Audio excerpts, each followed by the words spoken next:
Careful. It's not the size that counts, it's the sharpness, and the angle. The blade must sing, not scratch. I hold the piece of blue glass up to the window light. It's the same colour as the type you occasionally see in bottles lining the shelves of old-fashioned pharmacies. A nice clean cut. No sharp bits that need trimming, which is always tricky. So easy to get splinters of glass in your skin, or on your clothes, or in your mind. Now for the acid test. Does the glass fit the lead outline? My heart always starts to beat wildly at this stage, as though it's a matter of life or death. Silly, really, but that's how it feels. After getting this far, you don't want to get it wrong. Would you mind helping me with this, Mrs. Baker? Actually, it's Miss, I say, looking up from my demo piece. And please, call me Alison. A new student stands in front of me. He's substantial without being chunky. 6'1.5" at a guess, and 3 inches or so taller than me. As a child, I was teased mercilessly for being the tallest in the class. I did my best to shrink, but it didn't work. "Stand up straight," my mother would plead.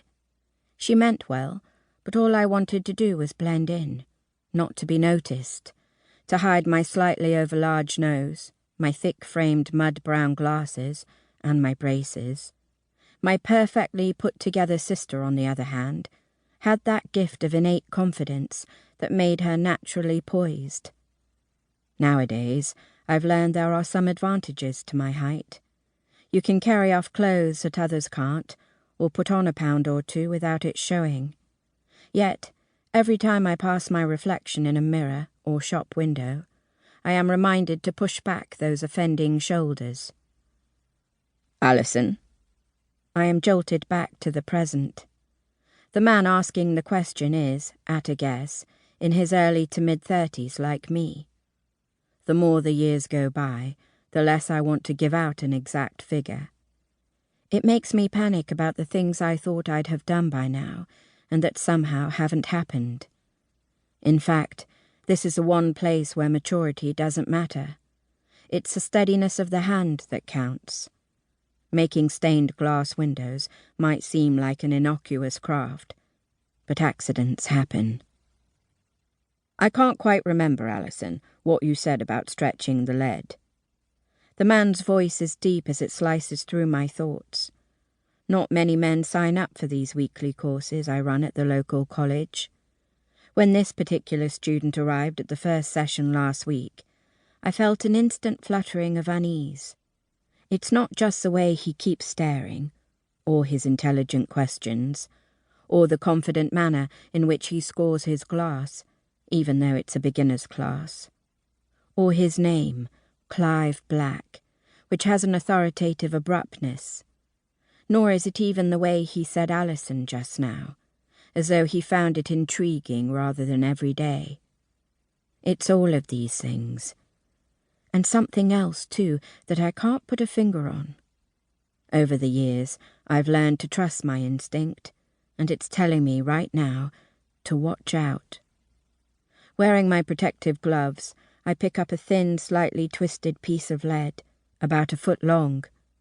It always reminds me of a strand of silver licorice, the type my sister and I used to buy from the corner shop on the way back from school. Swiftly, I hand Clive a pair of pliers. "Take one piece. The flat edge of the pliers needs to be on top, and pull. I'll do the same at the other end. Lean forward. That's right." "Amazing how it doubles in length," he says in awe. "Incredible, isn't it?" breathes someone else as the class gathers round. I love this bit.